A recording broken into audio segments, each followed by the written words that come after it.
जय हिंद। मैं कौरवे, स्वागत है आपका हमारे YouTube channel Sivakasi defence academy गोला में। हम आपको आज लेकर के आए हैं बैंकों के बारे में कुछ खास चीज़ें बताएंगे। जैसे 1969 में किन बैंकों का राष्ट्रीयकरण हुआ था, 1980 में किन बैंकों का राष्ट्रीयकरण हुआ था। ये टॉपिक इस तरीके का है कि इसमें से अगर आप लगभग मान लीजिए बहुत ज़्यादा पढ़ते हैं तो 2 या 3 ही क्वेश्चन आते हैं, लेकिन पढ़ना तो पड़ेगा क्योंकि आपको नंबर लेने होते हैं। और नंबर का क्या होता है कि कभी कभी बंदा 1 नंबर से बाहर हो जाता है, कभी कभी 2 नंबर से बाहर हो जाता है। हम नहीं जानते कि इसमें से पूछा जाएगा कि नहीं पूछा जाएगा। हालांकि क्वेश्चन इसमें से काफ़ी आए हैं, कई बार आए हैं, तो वही आपको बताने जा रहे हैं। थोड़ा आप उस पर कॉन्सेंट्रेट करें और देखने का प्रयास करें, समझने का प्रयास करें कि 1969 में और 1980 में किन बैंकों का राष्ट्रीयकरण हुआ था, क्योंकि इसमें क्वेश्चन किस टाइप से पूछता है समझने का प्रयास करें। इसमें से अगर मान लीजिए यहाँ पर 1980 में तुम्हारी 6 बैंकों का राष्ट्रीयकरण हुआ है, एक बैंक को वो रख देगा और 3 बैंकें वो नहीं होगी जिनका 1980 का राष्ट्रीयकरण नहीं हुआ है। ठीक, और वो पूछेगा कि इनमें से वह कौन सी बैंक है जिनका राष्ट्रीयकरण 1980 में हुआ है। ठीक इस तरीके के क्वेश्चन आएंगे।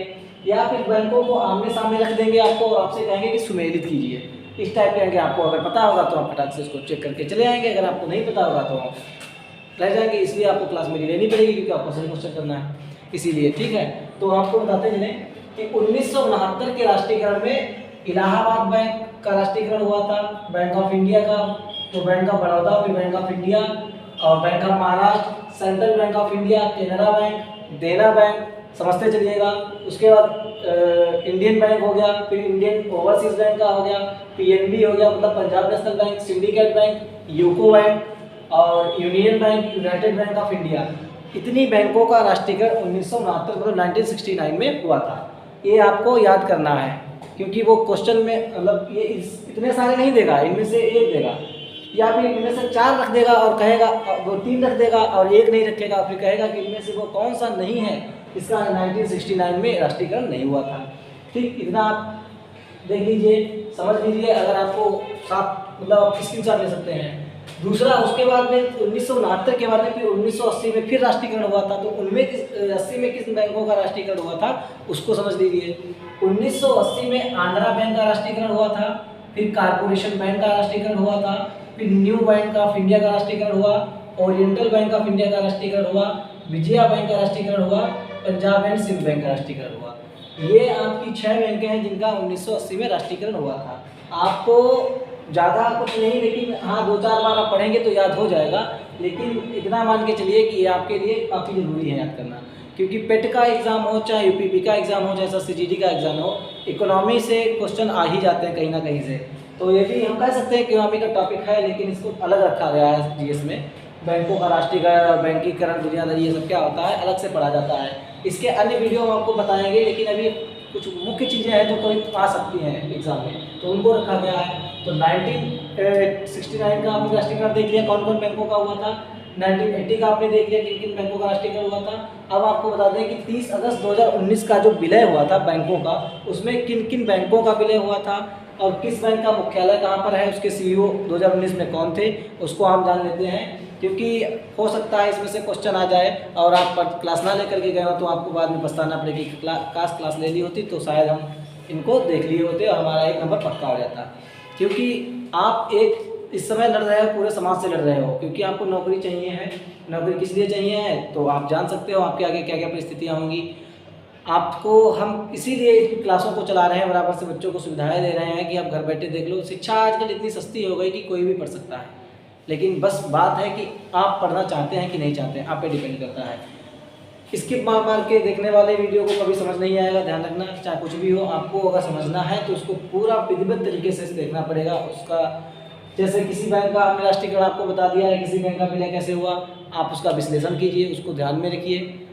जानकारी भी जरूरी है, ये नहीं है कि आपका अगर ये पूछा नहीं जाएगा तो उसको पढ़ेंगे नहीं। जीएस हो गई, इसका कोई भरोसा नहीं है कहाँ से कौन सा क्वेश्चन कब पूछ लिया जाए, ध्यान रखिएगा। एंड जो ग्रुप डी का क्या नाम एग्जाम जिन लोगों ने दिया होगा उनको पता चल गया होगा कि क्या बोला जा रहा है और क्या पूछा जा रहा है। काफ़ी क्वेश्चन पेपर तो आउट ऑफ सिलेबस आए हैं। तो हम आपको बताते हैं कि 30 अगस्त के 2019 के विलय में कौन कौन से बैंकों ने, किन किन बैंकों का विलय हुआ और उनके मुख्यालय क्या हैं।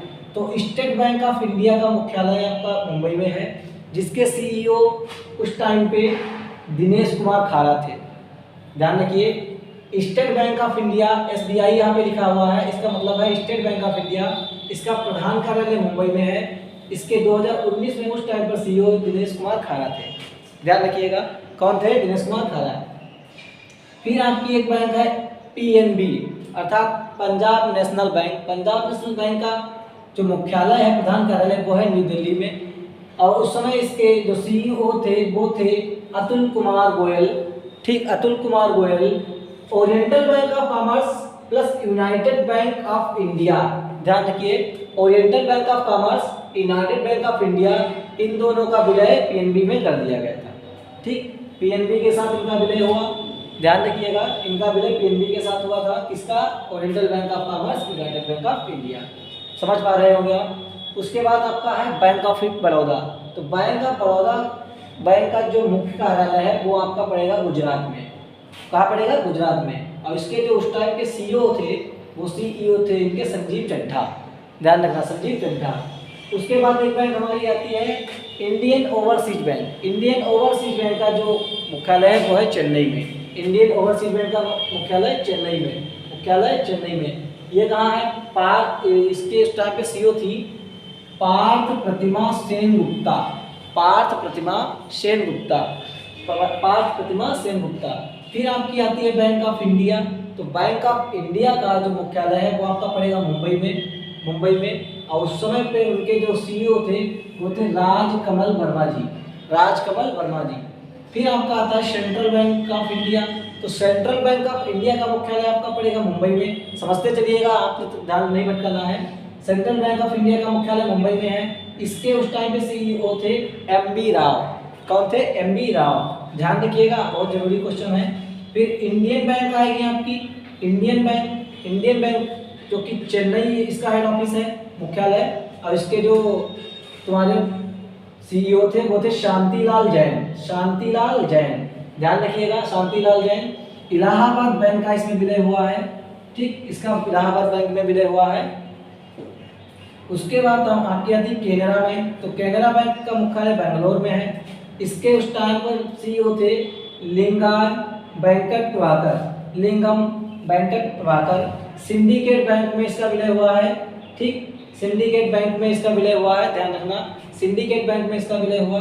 फिर है union bank of India, union bank of India. Union bank of India का मुख्यालय आपका पड़ेगा मुंबई में, मुंबई महाराष्ट्र, मुंबई में पड़ेगा, मुंबई में। और इनके जो उस टाइम के सीईओ थे वो थे ए मणिमेखलाई, ए मणिमेखलाई। ठीक, ए मणिमेखलाई, ध्यान रखना। इसका आंध्रा बैंक के साथ में विलय हुआ है। ठीक, इसका आंध्रा बैंक में विलय हुआ है, ध्यान रखना, इसका आंध्रा बैंक में विलय हुआ है। ये क्वेश्चन आपसे पूछा जा सकता है। उसके बाद आएगा आपका यूको बैंक। यूको बैंक का जो हेड ऑफिस है वो आपका पड़ेगा कोलकाता में, यूको बैंक कोलकाता में। और इसके जो सीईओ थे वो थे सोम शंकर प्रसाद, इसके सीईओ थे सोम शंकर प्रसाद। फिर आपकी आएगी बीओएम मतलब bank of Maharashtra. Bank of Maharashtra का मुख्यालय आपका पुणे में है, पुणे। ठीक, पुणे में है। और इसके इस समय सीईओ थे एएस राजीव, एएस राजीव। उसके बाद आपके आएंगे Punjab and Sind bank, Punjab and Sind bank. Punjab and Sind bank, इसके सीईओ हैं आपके हरिशंकर। इसका मुख्यालय है नई दिल्ली में। इसका मुख्यालय पड़ेगा, पंजाब एंड सिंध बैंक का मुख्यालय आपका नई दिल्ली में। और इसके जो सीईओ हैं वो हैं एस हरिशंकर। आशा करते हैं कि आप लोगों को वीडियो समझ में आ गया होगा, आप लोगों ने देख लिया होगा। अगर आप चाहते हैं कि इस तरीके के आपको वीडियो और मिले तो ज़्यादा से ज़्यादा हमारे चैनल को सब्सक्राइब करें, वीडियो वॉच करें, इसका लाइक एंड शेयर कमेंट करें। जो भी दिक्कतें आ रही हैं वो आप हमें बताएं, क्योंकि फर्स्ट टाइम हम लोग वीडियो शूट कर रहे हैं। जो भी प्रॉब्लम्स होंगी उनको हम लोग क्लियर करते चलेंगे धीरे धीरे, लेकिन आपका सहयोग बना रहे। जय हिंद, जय भारत।